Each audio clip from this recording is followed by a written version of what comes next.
Good to be back after a couple days off. It's Mr. Irrelevant on your Monday, February 19, 2024. I'm Alex Strouf with you from the Everlight Solar Studio in downtown Madison. As always, joined by producer Tiny Hands, the great Hunter Vaughn, with me per usual.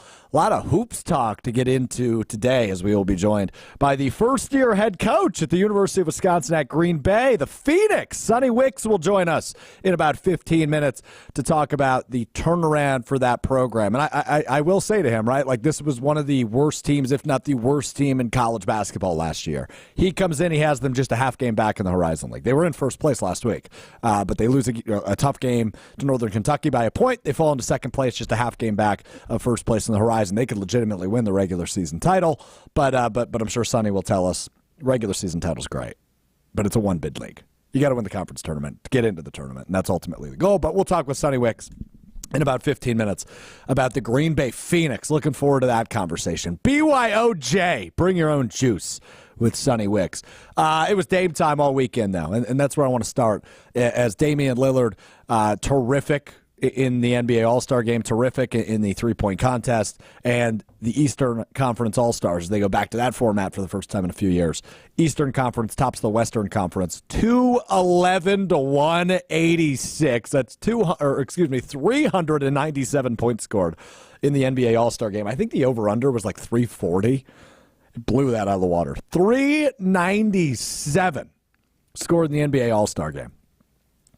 And this happens every year about this time, right? Like it happened around the Pro Bowl, too, in the NFL. But it happens every year at this time. Oh, the NBA All-Star Game sucks. It's so hard to watch. They don't play any defense. Then don't watch it.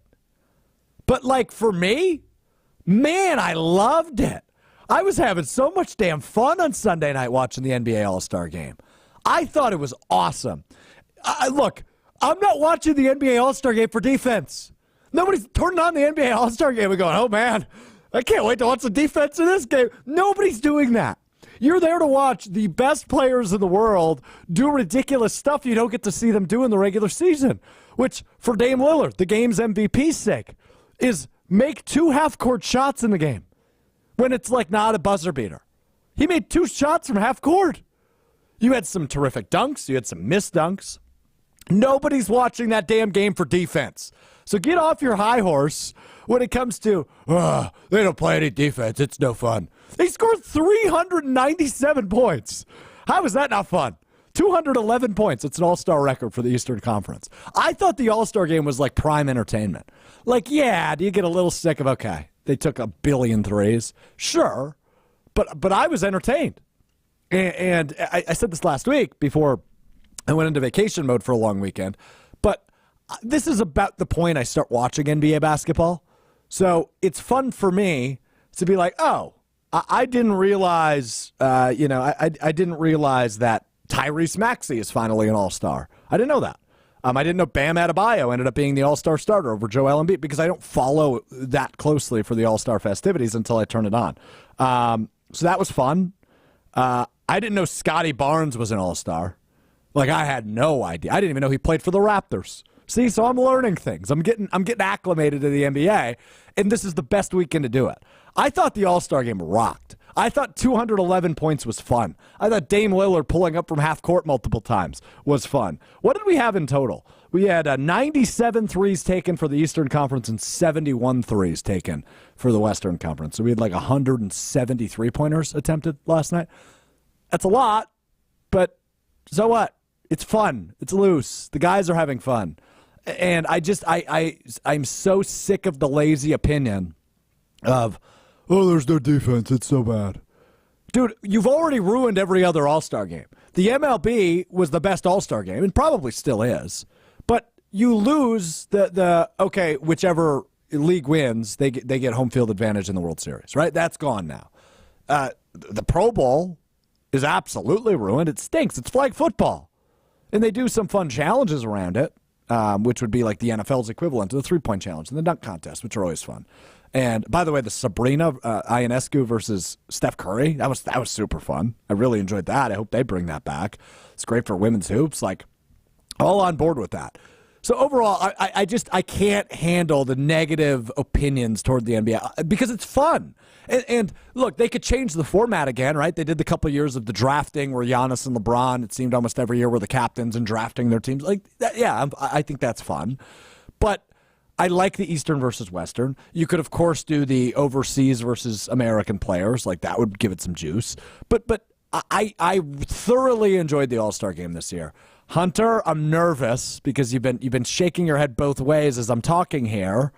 Were you a fan of the NBA All-Star game in 2024? I literally only watched highlights on TikTok and Twitter because I just don't care. I think that's okay. Yeah, and that's the thing. Like, the highlights are still fun. Like, it's still enjoyable. I just was like, I don't really want to watch. But for the people that want to change it, what about going to the NHL model of having divisional teams, and then you do like a 3-on-3 tournament, and you go that route? Because then you're still getting a lot of scoring. You're getting these world-class athletes in an open floor to do the incredible things we see them do in the All-Star game. But then you're still like having some fun with it, and there's some competition to it. Yeah, I think there might be something to that. And I'm not saying it's perfect, but to your point, right? Like if you're going to complain about bad defense, or if you're going to say, oh, it's just too much, like it's just not fun to watch, fine, don't watch it. Right? And I saw somebody get in an argument on Twitter last night. Somebody had the opinion of the All-Star game sucked, and then somebody came back and was like, you tweet about wrestling. And it's just like, I hate when people knock what other people like. Like what you like. I don't give a damn. And I really liked the NBA All-Star game. I thought it was super fun. And admittedly, it's the first time in a few years I've watched it. But with so much Bucks representation, with Dame and Giannis both in the starting lineup for the East, I was like, sure, I'll give it a shot. And I really like some of the players that are getting their first opportunity, like Shea out of Oklahoma City, SGA, and you know, always a pleasure to watch like LeBron in that game, and KD and Luka, who actually had a pretty quiet night. He actually had a -16. That's tough in an All-Star game. Yeah, you score 186 points and your plus-minus is -16. He shot 3 for 10. That's not great in an All-Star game. But Shea was terrific. He had 31. Didn't Cat? Yeah, Cat had 50 points, if I'm not mistaken, off the bench. He hit 4 threes. He made 23 shots. He had 50 points. By the way, he was -6 in terms of plus-minus because the Eastern Conference had such a nice lead. But regardless of the point, I think it was awesome. Like, I really had fun, and I had an enjoyable time watching it. It is the most locked in I've been on an NBA game that's non-Bucks or non-completely Bucks all year long. And when Dame hit that second half-court shot towards the end of the game, I legitimately popped out of my seat. I jumped up. I went, oh, that was awesome. Like, he's just draining half-quarters like it's nobody's business. Now, hopefully that can translate into that. Well, I don't know that I want him taking half-court shots, but you know what I mean, right? Like, he's just hitting stuff from everywhere. Hopefully that can translate into the second half of the season as the Bucks look to kind of snap their struggles they had going into the All-Star break. But this weekend, all about Dollar Dame. He joins elite company. It's been done one other time where a superstar wins an event on Saturday night and then wins All-Star Game MVP. Hunter, have you heard this stat yet? No, but I'm just going to guess that it's Michael Jordan because that's what that stat always is. You are absolutely correct. Yeah. It was Michael Jordan back in 1988. He won the dunk contest on Saturday night and then, of course, won the All-Star Game MVP on Sunday. Dame Lillard, the only other person to ever do that in NBA history, at least since the ABA, I believe, or since the NBA, excuse me. So, yeah, pretty elite company for Dame Lillard, who, by the way, was awesome in the three-point contest, too. He came out just guns a-blazing, money balls left and right. Oh, he hit the two, what do they call them? The starry shots, I think they called them, I think was the sponsor on that in the first round. So he was fun to watch. He was electric. And just listening to him speak as well, right? Like, you can tell he's rejuvenated. I imagine, and I don't want to speak for him, but I imagine for a guy like Dame Lillard, who was in the same place he was drafted to for a decade and never really had a real shot at a championship, to go to a team where he can be kind of a top dog, is paired up with one of the world's best players in Giannis, and has a legitimate opportunity to compete for a title this year, as long as they can turn things around in the second half. He just seems rejuvenated and excited, and it's different, right? Like, he won back-to-back three-point contests, by the way. He won it last year with the Blazers, won it this year with the Bucks, and then makes his debut with the Eastern Conference in the All-Star game, his first start in an All-Star game, and wins the game's MVP. Now, there's some beef going on in the NBA, which I really enjoy. Really enjoy. The Bucks and the Pacers have real beef. They do. Doc Rivers, introduced over the weekend a few times as the Eastern Conference head coach, booed in Indianapolis. Dame Lillard, 39 points, 6 assists, wins the All-Star Game MVP. Tyrese Halliburton, the Oshkosh native, the Indiana Pacers star, 32 points, 6 assists, 7 rebounds, takes second place. What happens when Damian Lillard is introduced as the game's MVP?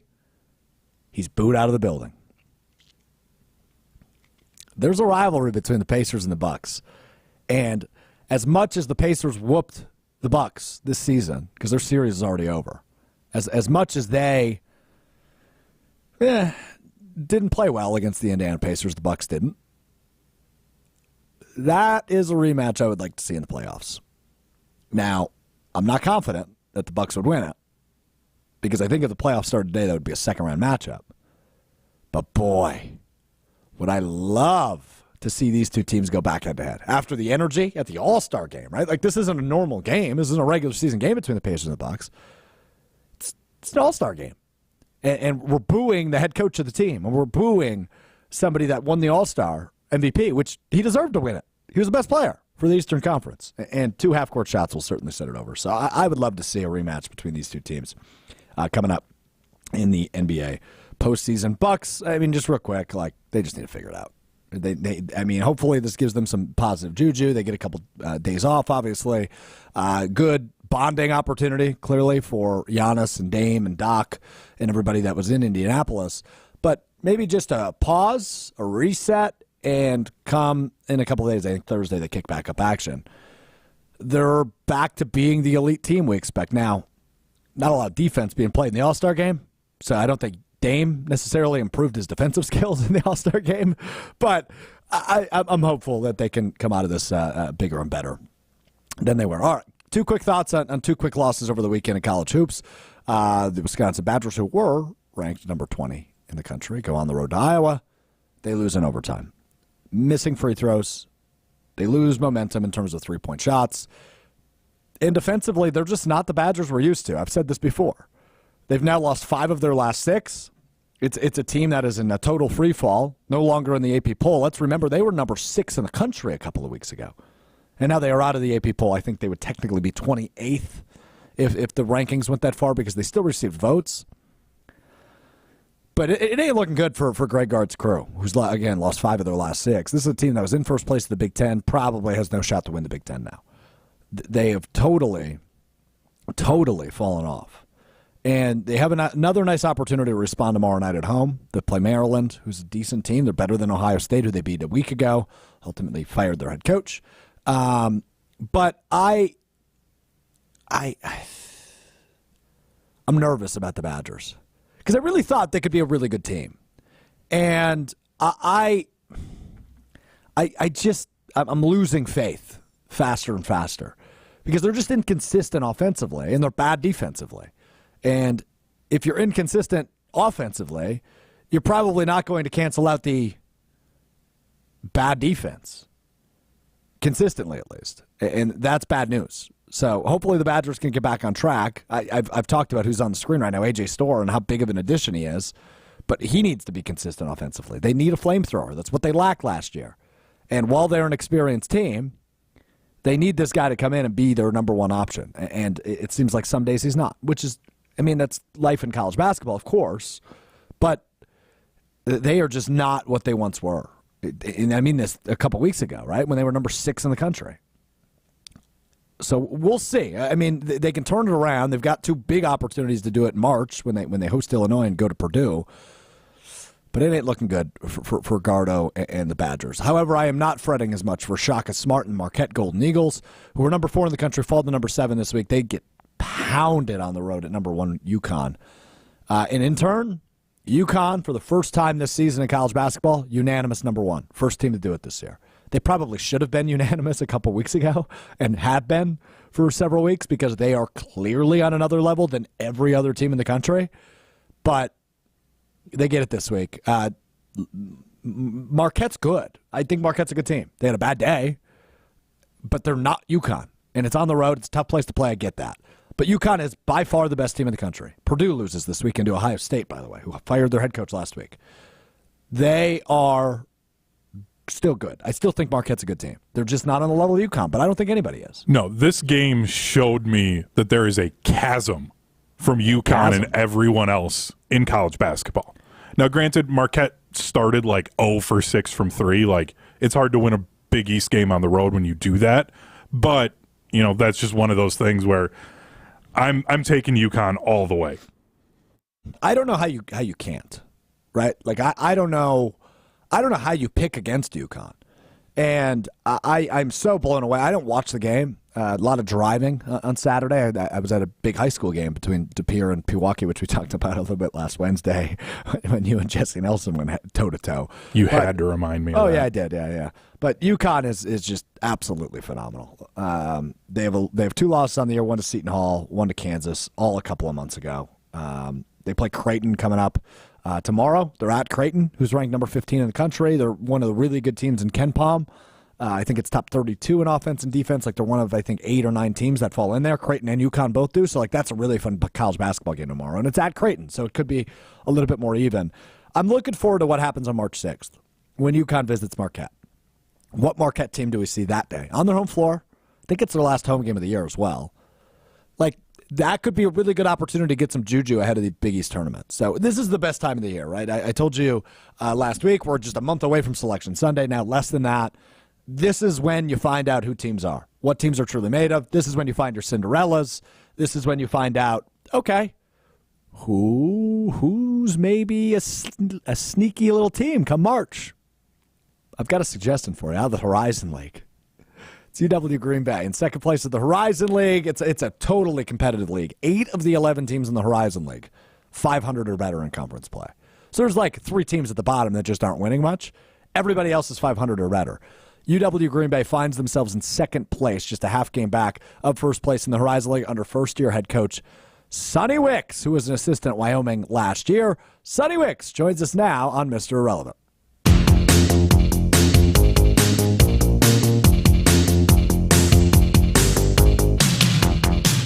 All right, I've been looking forward to this one for a couple of weeks while we set it up. This is one of the best stories in college hoops. I mean, you look at a Green Bay team takes last place in the Horizon League last year. They go out, they take a home run swing, and they bring a ball energy in as their head coach. They're in second place, just a half game back in the Horizon League with just a couple of games to go. Sunny Wicks, the first-year head coach at UW Green Bay, joins us now. And Sunny, I say a ball of energy. You take that positively, right? Because, like, I've been called that before. I take that as a compliment.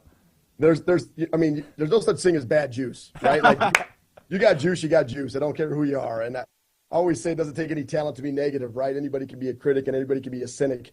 So we just try to spread a little more positive love and a little more positive juice in this world than is out there that most of us put into our soul. So yeah, I take it as a big compliment, Alex. Big compliment. Good. I'm happy to hear that. But you use the word juice, and that's become your mantra, Sonny. Bring your own juice. BYOJ. How the hell did that start? How did it make it into your everyday vocabulary? Like, what's the origin of BYOJ, bring your own juice? You know, it's funny. It's a great story, actually. I got back into coaching after I was working at Power Basketball Academy down in Arizona with Rex Walters at the University of San Francisco. Got to coach with my brother. And I made an intentional choice every single day to show up the right way. And I had run this race a little bit. You know, we got fired and let go at Northern Illinois.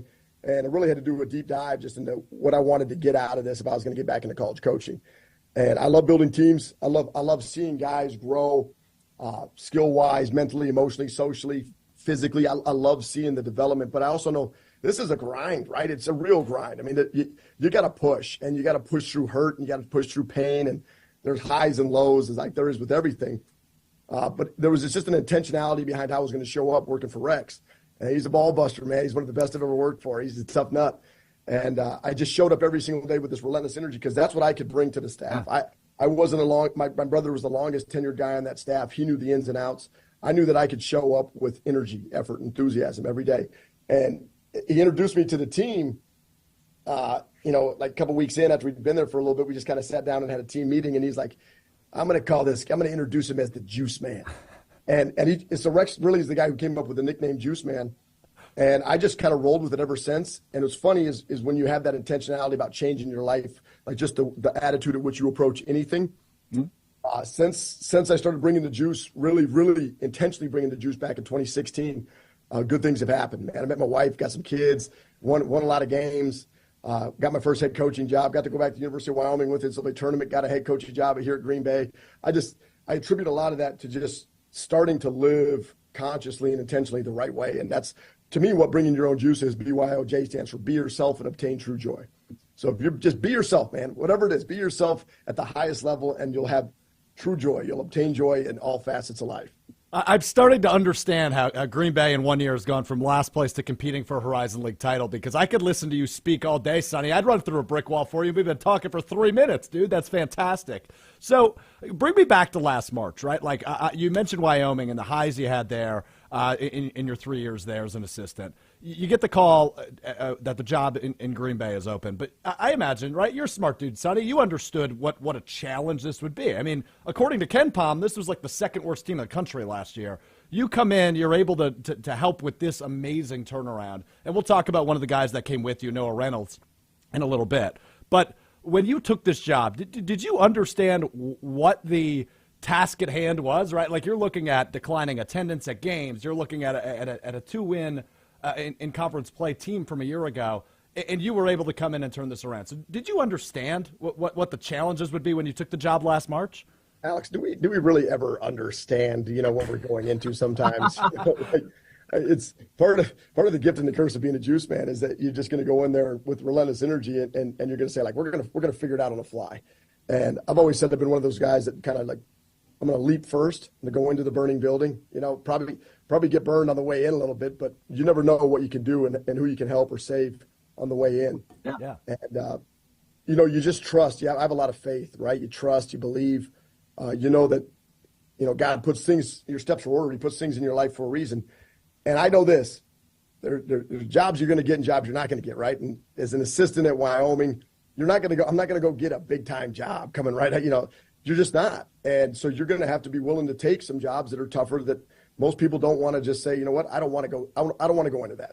I don't want to have that on me because it's a hit or miss, right? You can succeed or failure because if there's no chance at failure, then really is there a chance at success? I mean, that's not competitive at all. If anything's guaranteed in life, if I sit there and say like, hey, you're guaranteed to be a success right now, you're going to be like, that sounds really good, but it's probably not true. But if I said, I got an opportunity for you, you could either kill it or you could fail at a high level too. You're going to go, all right, I got to go earn this success. And that's kind of what it is you just jump into the fire and you find out where the bodies are buried and what we got to do to turn this thing around. And you just get a bunch of people going in the right direction. And there's this whole community wanted to see success. So they're battery packing you because they're helping you around every corner. They're giving, success leaves clues. I'll tell you this, Wardle, Kowalczyk, leave clues. I get in my office. I look at, I got file folders still sitting over here. I pull them open. There's literally game notes from back when Wardle was the coach here. Wow.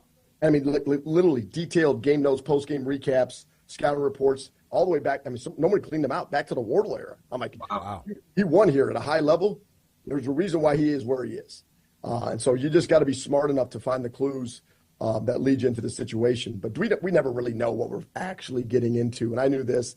If they offered me the job, I wasn't going to say no, and there wasn't going to be a stipulation. You're just going to figure it out. Dude, that is incredible, right? Like, I take pride in being like the ultimate BSer, Sonny. Like, you just kind of admitted to, like, when you took this job, like, yeah, it's going to be tough, but I'm going to BS my way to it, and it's worked out all right for you. Huh? Like, only a half game back with a couple games to play. So what's made this turnaround happen? You mentioned the community. Obviously, the players are the ones on the court getting it done. But a lot of these guys that are back from the team last year didn't know how to win at a high level, and you have done that so far in conference play. What has made this turnaround work for you, Sonny? It's a fight, right? It's a fight every day. I say that you got to fight for your culture every single day. That's no small feat.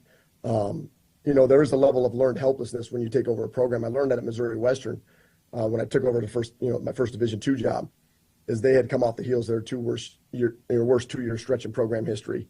and you just take over where you get that whole mentality of, oh man, it's happening again, or this is how it's been, and that's learned helplessness. And you got to break that. And sometimes breaking that is just making sure you got the right guys in the locker room who don't have any memory of that.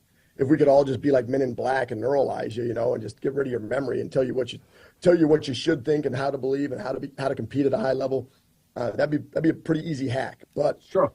You just got in the middle of the summer, man. You got to fight for your culture every single day. When losing things happen, you got to dress them right away. And it's a mental strain and a pressure that you put on yourself, your staff, your players, to learn to compete at a high level every single day. Be consistent, right? Every single day. Be consistent in your approach and your ideologies. And then you just got to be available. The best ability a lot of times is availability. You got to show up. You got to show up and do the right work every single day. And if you could show up, do the right work, and then you can learn to serve and lead others, that's our culture code right there. That's our accountability code. Show up every single day with the right attitude, the right mind frame, and then do the right work, because anybody can do work, but you got to do the right work. And then you got to lead others, you got to serve others. And that's the fight. That's the fight every single day. So that's how you do it, but it's easier said than done, right? We have any coach that can have the ability to complain about their players, or they can complain about what they got. And it can't be who we are. There's a reality to the situation, but it can't be that we're just here complaining about what we don't have. We have to make it work with what we got. And you've done that so far, 17-10 on the year in second place in the Horizon League. Noah Reynolds, I mentioned his name earlier. It's a kid you've been around a couple of years now. And I'm in Madison, right? So I remember when he initially committed to the University of Wisconsin, ends up decommitting and coming to Green Bay from Wyoming last year. He's ascended to one of the best players in the Horizon League, averaging almost 20 points a game for you this year, Sonny, in his first year in the Horizon. What's been special about his ascension to one of the best players in the country? Where has he grown the most? Yeah, I was hoping you were going to say best players in the country, because he's, not only the best player in the Horizon, but he's one of the best players in the country. I mean, he's easily a top 40 player in the United States of America. And I think if you look early on, I mean, he was pressing a little bit early when we started the year, just because he carries a heavy weight on his shoulder. I mean, he knew what he was coming here to do. And he was going to get the ball a lot. He's going to be a high usage guy. But what makes him special is that his usage doesn't just translate for him. It translates for success. It translates for everybody. I mean, the mark of a great player is, can you make your teammates better? And he's leading the league in assists and points. Wow. So he knows that balance of scoring, when to score, and when do I got to set up.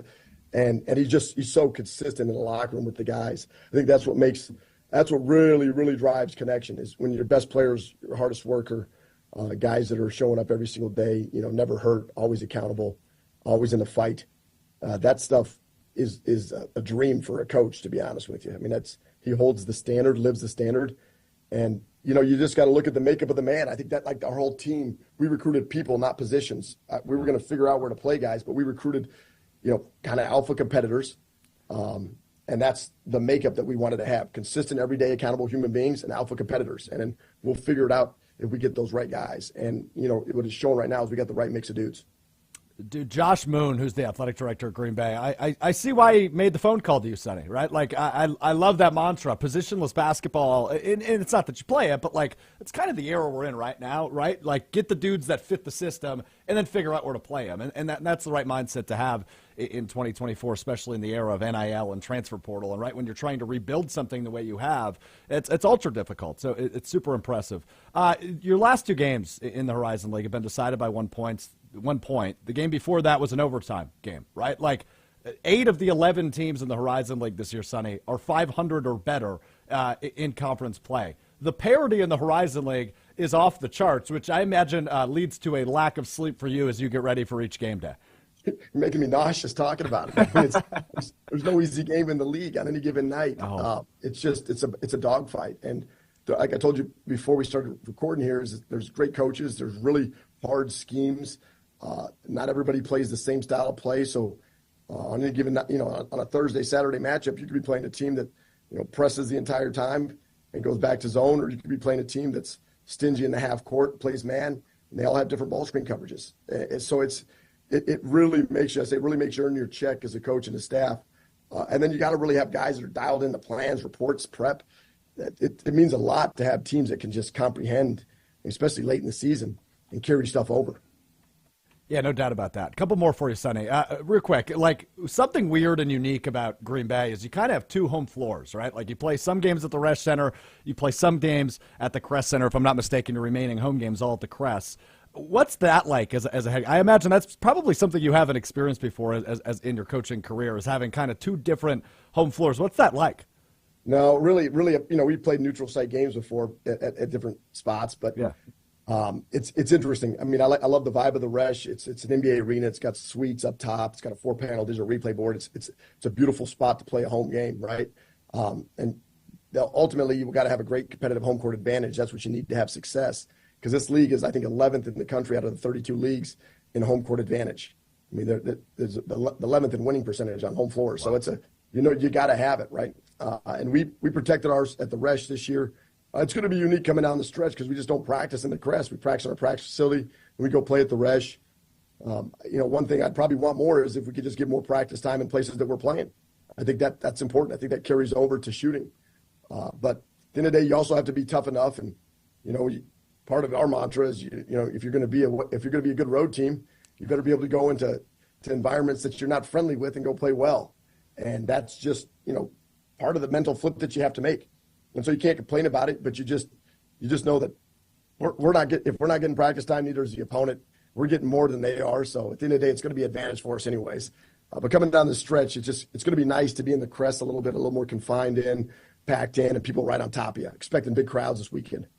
Yeah. How about the Valentine's Day turnout, your finale at the Resch? It was a pretty packed crowd, if I'm not mistaken, right? It was about 2,700. 27, and it was Valentine's Day, right, and Ash Wednesday. So there's a lot of things that people could have done, but. At the end of the day, when you're coming down the home stretch and you need that support, we're going to have them this Friday, this Sunday. The women's team are doing the same thing, so it's going to be 4 games, back to back to really figure out where this thing goes. Yeah, how about Kevin and his squad, right? The women's team always in competition. That guy's been a coach at a high level forever. What's the relationship like between you two? He's a stud. I mean, he's an absolute warrior. He's a ball coach. I was just in his office this morning, probably sat down, talked 20 minutes with him, just because, he gets it. Like, winning is hard. The margins are very small. One game here or there, 1 point here or there, as you're talking about the numbers in the league. And it's keeping your guys fresh, your ladies fresh, but also that balance of we got to push a little bit more. We got to get a little bit more out of you, because coming down the home stretch to win championships, the fight gets real, man. It gets real. And in this one bid league, you'd love to win the league, but you'd also love to win the conference tournament, because that's who goes. And so there's 2 championships that everybody's still fighting for. So you better not sit back too much and just relax. You gotta pump it up down the stretch. And that's where Coach Borseth has just mastered the art of getting his girls to play their best basketball in March, late February. And that's the goal of any program, is we want to have better players in March, not better plays. And so we just got to keep being real boring, Alex. Got to being real boring. The mundanities of excellence, boring stuff, man. Right now. Yeah, I bet you're always boring, Sonny. You seem like a really boring dude. Yeah, I bet. Last thing for you, and this is totally unserious, non-basketball note. Like, Wisconsin transition for you. Is the cheese and beer intake like way higher for you? What's it like been making the transition to Green Bay? I'm not a big beer guy. I don't drink a lot of beer because I like the old fashions. In a good spot for that too, yeah. Yeah, and I'm getting used to these old fashions. I'm partial to the sweet old fashioned with bourbon, but I don't know if that's right or wrong. I can just tell you it's what I like. I don't know if culturally it's right, but that's what I do as well. So I'm going to give you the thumbs up on that. Yeah, I'm just like, if I could do a podcast, I'd call it Bourbon and Basketball, because I love bourbon, I love basketball. I mean, those are 2 good things, right? And it's like being a wino. You just you have an affinity for it. So while I have a little disdain of kind of muting the taste of the bourbon with the soda, I'm also growing accustomed to it, because it is kind of refreshing in the summer. You don't really want, you want the Wisconsin old fashioned on a nice hot summer day. I love it. How about cheese curds? Are you getting after those quite a bit? Yeah, I mean, when I first got here, I probably overdosed on cheese curds. OD'd on those, because every recruiting visit we had, because like, I want to try as many cheese curds as the next guy, but at some point there's a law of diminishing return, right? You can only eat so many cheese curds until you're tired of eating cheese curds. So I've taken about a 3 to 4 month hiatus of cheese curds. Probably recruiting season will kick up again. Recruiting season is big cheese curd season for me. Well, Sonny, if you're down here in Madison for the state tournament in a couple of weeks, which I know you were last year right after you took the job, you let me know. We'll cheese curds on me, buddy. Appreciate you taking the time today, and hopefully you're getting ready for a tournament game that next weekend while you're down here. Cheese curds on you. These better be high-level cheese curds. I can't wait to see this. We got the best in the state in Madison. I'll hook you up big time. Sonny Wicks, the head coach of UW Green Bay men's basketball, has them in second place down the stretch. Just a couple of games left in the regular season. Appreciate your time, brother. This is really fun. Alex, honor, man. Appreciate you, brother.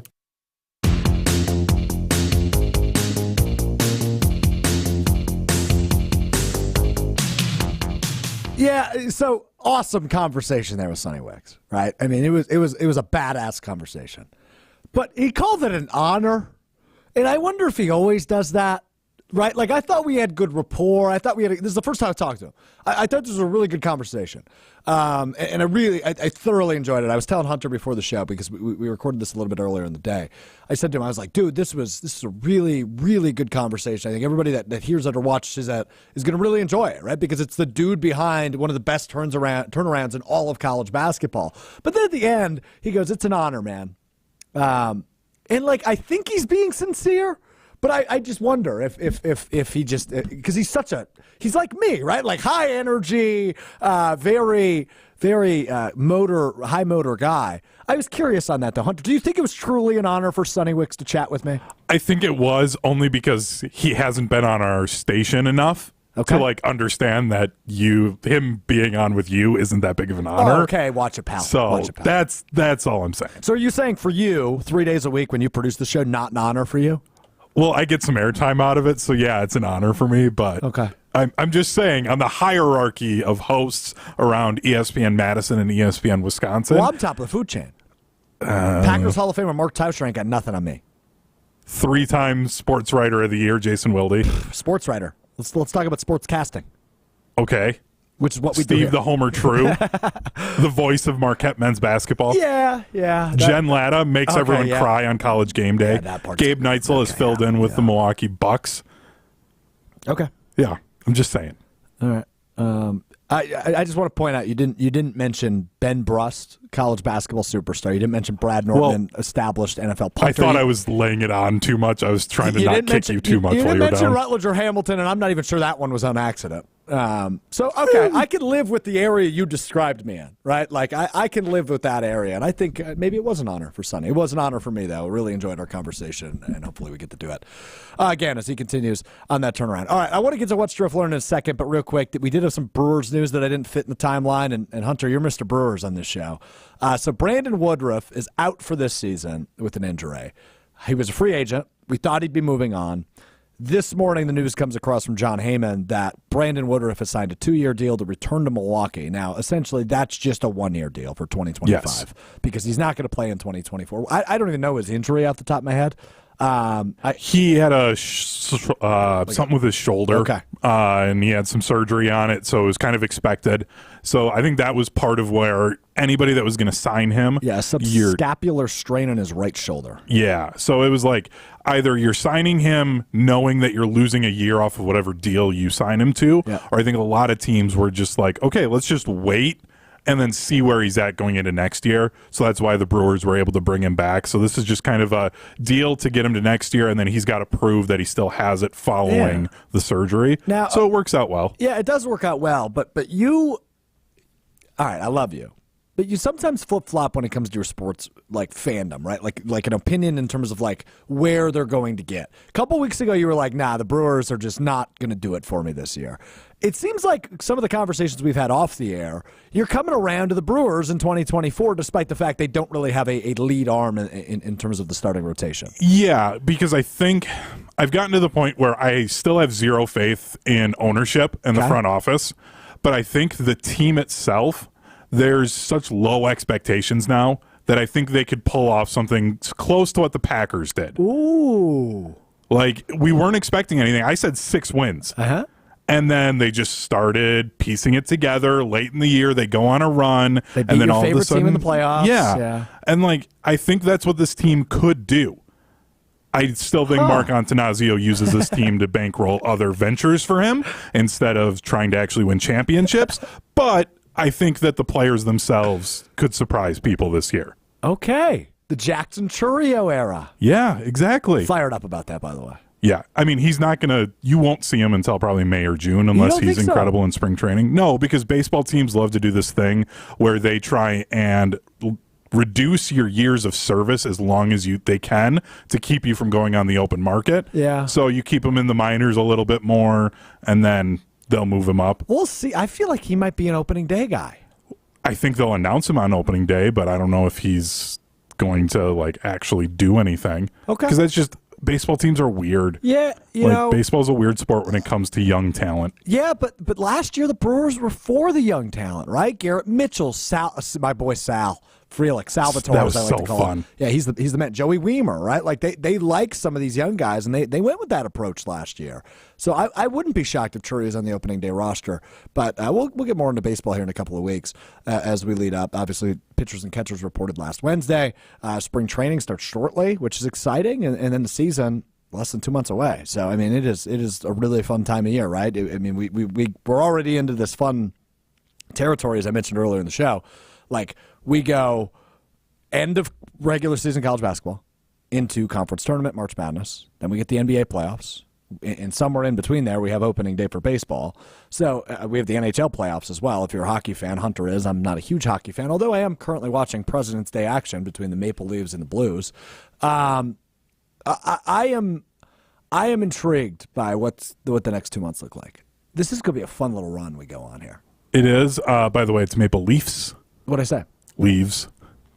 It's the weird Canadian thing. It's like it's the Montreal Canadiens. You're a hardo. I'm just...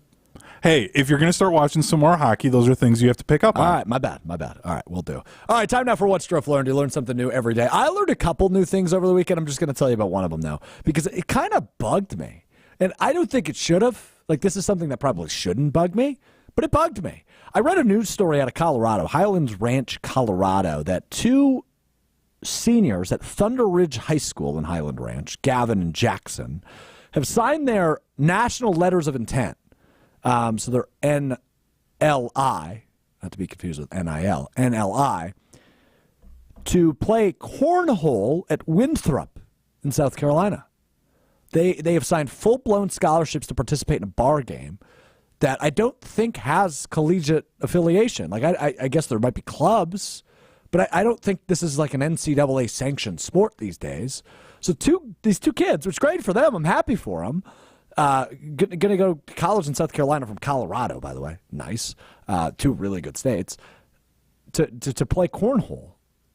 So I guess in my head, I'm thinking, okay, maybe they're part of a club, so they'll go to like some tournaments.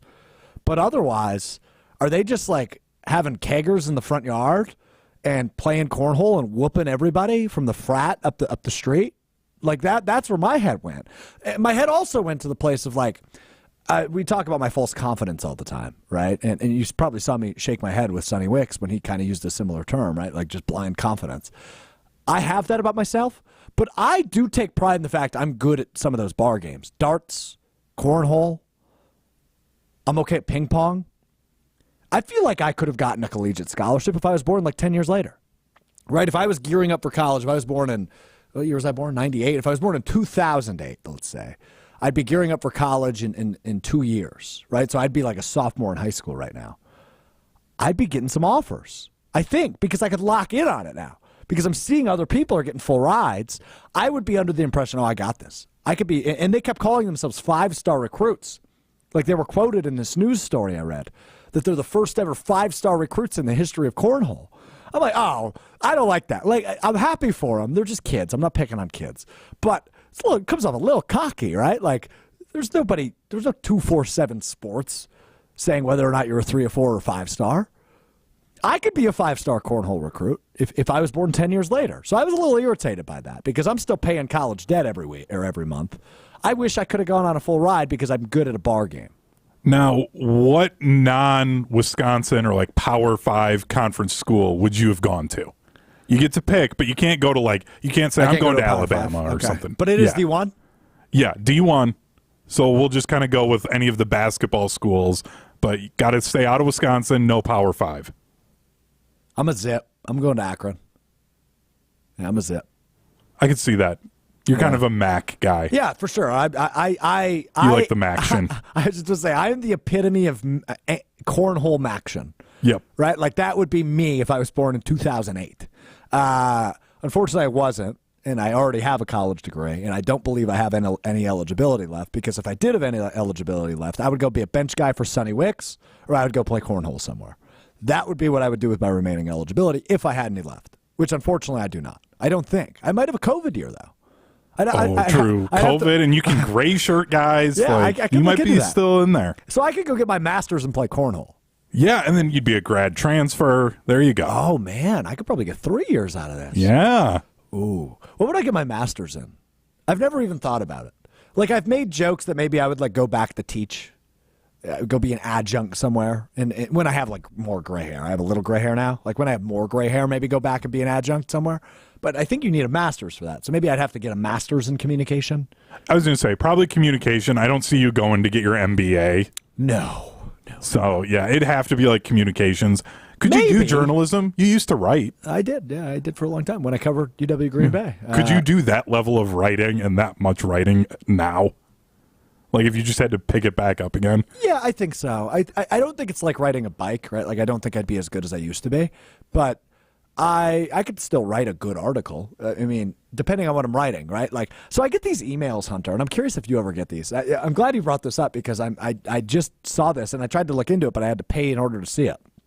So there's a website, I think it's called like academia.org, and I keep getting emails that I'm being referenced in academic papers, that Alex Strouf is being referenced in academic papers. But in order to see what is being referenced or mentioned or whatever, to articles and stuff that is being written at an academia level, I have to pay in order to see what it is. So I haven't paid for it because I think it's like $15, right? Like, if it was like $3, sure, I'll go for it. I'll bite.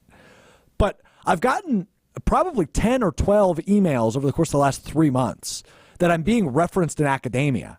And I don't know what in the world I could have written or done or said that's being referenced at that level. Because as we've established many times in my short career here at ESPN Wisconsin in the last 3 years, I'm a full-blown idiot, right? And yes. I will be the first person to admit that to you.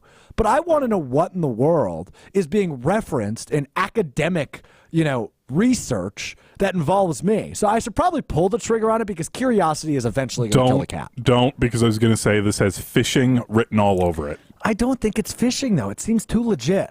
Okay, if you're going to do it, can you somehow make a burner account? Sure, I probably could. And maybe go that route. Use a pseudonym, right? To see if Ryan, it would be a good fake name, Ryan LeClaire, right? Like, see if he's being referenced in any academia, or Burke Sanchez, one of my fake names.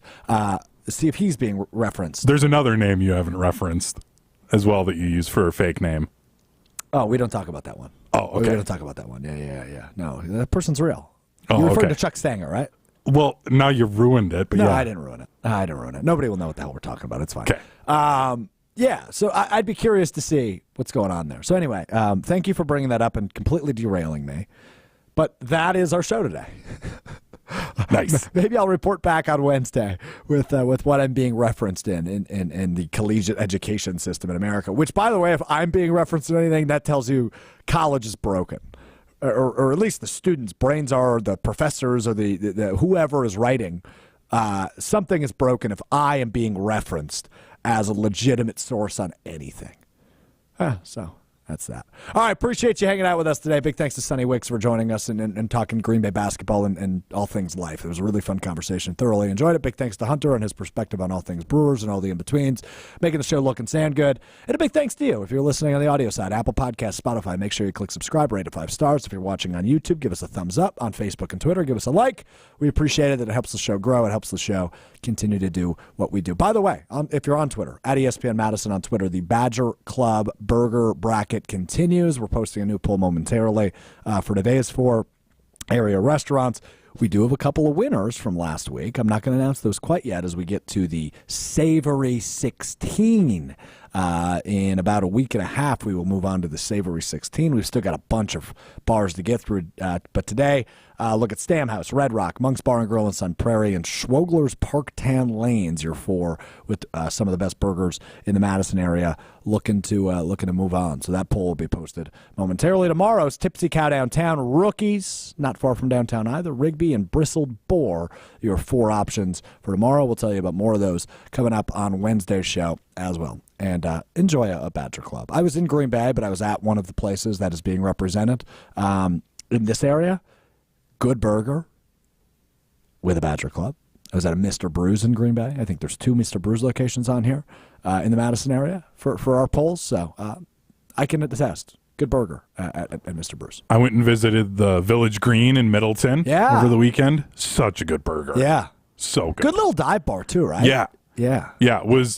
Had no idea what to expect going into it. Like literally went in blind. My wife and I were just like, let's go Friday night. Okay. And went in and I was like, this is awesome. Love this place. I love a good dive bar. I love a good burger. I love a good Badger Club. You should too. Make sure you continue to participate and check out some of these places, man. Support local business. Support local burgers. Support local beer. Badger Club, best beer in the world. And I don't just say that.